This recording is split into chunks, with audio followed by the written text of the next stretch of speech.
મહાદેવ મિત્રો, તો અત્યારે આપણે આવી ગયા છીએ વાડીવાળા માર્ગે. તો વાડીવાળા માર્ગે તમે જોઈએ કે આઈટીઆઈ પાછળનો માર્ગ છે, એમાં આપણે ફૂલ પાણી ભર્યું છે. હવે વરસાદનું નથી નદીનું આવેલું, ખાલી ઓનલી ફોર ગટરનું પાણી છે. હવે ગટર એક વર્ષથી નાખેલી છે ને એક વર્ષથી આમાં પાણી નીકળે છે. 1, 2 થી 3 ને 4 કુંડીઓ છે, 4 કુંડીઓમાં ગટરનું પાણી નીકળે છે. ખેડૂતને ભારેમાં ભારે હાલવામાં બહુ તકલીફ છે. અને અમારા કોર્પોરેટર અશોકભાઈ પરમાર, ભૂંભાણી સાહેબ, અને પછી એક દયારામભાઈ કેવું કંઈક નામ છે, અમારા ચૂંટાયેલા ઠેઠ અમને રિક્ષા લઈને વાડીએ લેવા આવ્યા હતા. અમારા ઘરનાને 7 જણાને રિક્ષા લઈને ઠેઠ વાડીએ આવ્યા હતા લેવા. હવે એમ કીધું હતું કે તમે રિક્ષા લઈને અહીંયા વાડીએ લેવા આવ્યા નથી, માર્ગમાં હાલે એવું તો રિક્ષા લઈને આવ્યા. આ તમે જોઈ શકો ગટરનું પાણી નીકળે આમાંથી, ઠેઠો ઠેઠ લગી ગટરનું પાણી નીકળે છે. અને કોન્ટ્રાક્ટરનું નામ છે સાવન કરીને હતો, અમરેલીનો કેવી રીતના ચેક હતો. એ કીધું હતું કે તમને અમે ડમ્ફર મોટા આખા ગાડી 6 નાખાઈ દઈશું આ માર્ગમાં. 1 વર્ષથી એક ડમ્ફર 6 ગ્રામ પણ ધૂળ નથી આવી આ માર્ગમાં. અને ગટરનું પાણી ફૂલે ફૂલ ભર્યું છે. આમાં જોઈએ કહો ઢીસણ હમાણું આ બધે ગટરનું પાણી ભર્યું છે. નથી ખેડૂતને હાલવાની જગ્યા, કોઈ જગ્યાએ કોઈ વસ્તુ જ નહીં. માર્ગમાં હાલે એવું હતું, એ બધી ધૂળ લઈને ગટર બુરી, એમની જગ્યાએ એમની ગટર બુરી. આમાં ખેડૂત કરે તો કરો હું, બધી જગ્યાએ ખેડૂતને જ હલવાનું, કોઈ પણ જગ્યા ન હોય. ખેડૂત સિવાય કોઈ અમને નિકાલ જ નથી, ને ખેડૂતને જ ધધવાના. આની બીજી એમને કોઈ પાસે રીત જ નથી સરકાર પાસે. નોય નગરપાલિકાવાળા જવાબ આપે, નહીં કોઈ કોન્ટ્રાક્ટર જવાબ આપતા, નથી અમારે કોઈ ચૂંટાયેલા જવાબ આપતા. આનું અમારે કરવું હું. આમાં પાણી તમે જુઓ, બધું પાણી ભર્યું. આ ટ્રેક્ટર ઉપર ભાઈ ટ્રેક્ટર લઈને આવે છે વાડીએ. ટ્રેક્ટર સિવાય કોઈ રસ્તો નથી. હવે જેની પાસે ટ્રેક્ટર નથી, ઢોરા છે, હવે ઢોરા પાણી પીવે, આનું દૂધ ખાય, દૂધ ખાઈને માંદા પડે. અત્યારે મારા ઘરમાં 6 બીમાર છે માણસો, બીજા ભેંસ ઢોરાવાળા છે એમના ઘરમાં બીમાર છે.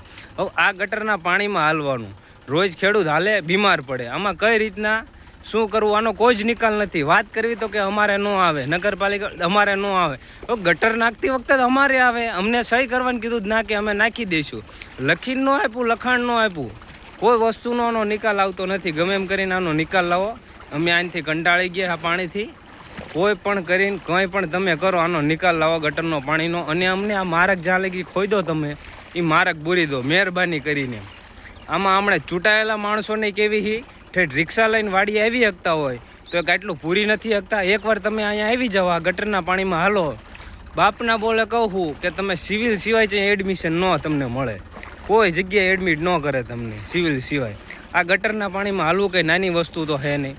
આમાં તમે બીમાર પડી જાઓ, ને તમે તો રહેનારા ઘરમાં ને એસીમાં રહેવાવાળા માણસો. હવે આમાં તમે ગટરના પાણીમાં ખાલી હાલી ગયા હોય ને તો તમને કોઈ દવાખાનામાં એડમિટ ન કરે. આ જોઈ શકો તમે, આ ગટરનું પાણી કેટલું ગંધાતું હોય છે, હાવ કાળું મહીસ આવે છે. આ કુંડી નગરપાલિકાવાળાની, કોન્ટ્રાક્ટર સાવન. આપણે બીજા એક અશોકભાઈ છે, અશોકભાઈ પરમાર કરીને, એક બીજા દયારામભાઈ કે દયાળભાઈ કેવું કંઈક નામ છે, ડાભી.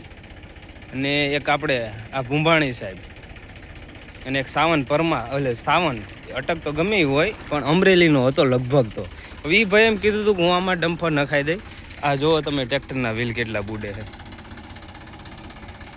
હવે આમાં ટ્રેક્ટર લઈને માણસો આવે છે, દરરોજનું એમનું ડીઝલ બાળવાનું. નગરપાલિકાવાળા મને નથી લાગતું કે ડીઝલ એમને આપી દે. મહેરબાની કરો, આ થોડુંક ખેડૂત ઉપર ધ્યાન આપો. ખેડૂત આમાં તમારા ગટરના લાઇનમાં મળે ને. આટલામાં કોઈ જાતનું પ્લોટિંગ, કોઈ જાતનું ઘર પ્લોટિંગ કોઈ જ વસ્તુ નથી. હવે આટલામાં ગટર નાખવાનું શું કારણ છે એ નથી ખબર. તમે આ માર્ગ આખો જોઈ લો, હું અહીંયા વધારે ચડીને ઊભો છું, માર્ગ આખો જોઈ લો. આ ખેતરોમાં ગટરના પાણી ગયા, અમે ફોડ્યું છે. આ ખેતરમાં અહીંથી વચ્ચે ગટરનું પાણી જાય, વચ્ચેથી નાળું છે મૂકેલું, ઓલું પાણી વરસાદનું જાય ને એવી રીતના તે આગળ ખેતરમાં નાળે ગટરનું પાણી જાય. અને આટલામાં કોઈ જગ્યાએ પ્લોટિંગ નથી, કોઈ જગ્યાએ પ્લોટિંગ કાંઈ જ વસ્તુ નથી. તોય ત્યાં અહીંયા કણ ગટર નાખવાનું. અને ગટર નાખવાનું શું કારણે ગટર નાખી છે હવે એ નથી ખબર. હવે ખીચું ભરવા ગટર નાખીએ શું કારણે, આ મારે બોલવું તો ન જોઈએ, પણ ખેડૂત અમે આજ 3 મહિનાથી હેરાન થઈ આ ગટરના પાણીથી, એટલે અમારે આ બોલવું પડે છે. હવે આનો કોઈ નિકાલ લાવો તો સારું મહેરબાની કરીને. બાકી આવતી વખતે વોટિંગ અમે કરી લઈશું. ખેડૂત અમારા આ લાઇનમાં ખેડૂતના વોટિંગ 127 વોટિંગ છે. મારી રીતે મેં કાલે સવારમાં ગણ્યા 128 વોટિંગ છે. બીજા હજી વોટિંગ થશે તમતારે, એવું નથી. મારે ઉંમર વધે જ છે તમ તારે, નાની નથી. એટલે 138 વોટિંગ થઈ જશે. હવે જો વોટ લેવા માંગતા હોય તો મહેરબાની કરીને આવડું આ ગટરનું પાણી સાફ કરાવો અને આખો માર્ગ પુરાવા જ્યાં લગી ગાળ્યો હોય ને ત્યાં લગીનું. ખેડૂત ઉપર કંઈક દયા કરો. બાકી જય સિયારામ. તમારી મહેરબાની રાખો, અમને અમારી રીતે કામ કરવા દો. જો બાકી અમે ખેડૂતે હાથમાં લીધું ને તો આ ગટરની લાઈન પણ નહીં રહે. આ કુંડીઓ અમે અમારી રીતે કરી નાખશું, પાણી બંધ કરી નાખશું ને બધું કરી નાખશું. જય માતાજી.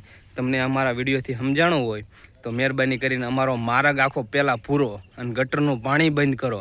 અને એક સવાલ છે કે આ ગટર અહીંયા નાખી શું કારણે, શું કામ ગટર શું કામ નાખી છે એનો એક જવાબ દઈ દેજો અમને. કે અહીંયા નથી કોઈ જગ્યાએ પ્લોટિંગ, આટલામાં કોઈ જગ્યાએ નથી.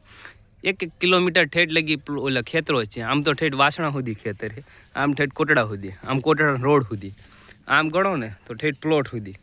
પ્લોટ અહીંથી કેટલો પ્લોટ આખો દેખાય તમને જુઓ ને, તો અહીંયા ગટર નાખી, આ જગ્યાએ ગટર નાખી, અહીંયા કુંડો હોય. તો શું કારણ ને નગરપાલિકાવાળાએ નાખી. એટલે મહેરબાની કરી તમે જે કરો એ કરતા રહો મારા ભાઈ. ખાલી ખોટા ખેડૂતને જધવાનું કામ ન કરો. જય માતાજી.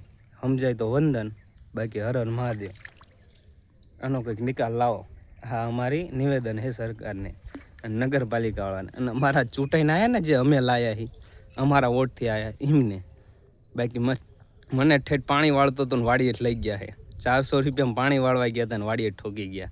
હા, બાકી મને એનાય પૈસા ન મળે વોટ દેવા આવ્યા ને. આ તો અમારા મન ભાવથી લોન વોટિંગ દઈ દેવી અને તમે અમારા વોટથી જ જીતા હો. એટલે મહેરબાની કરી માર્ગનું કંઈક કરાવો. જય માતાજી.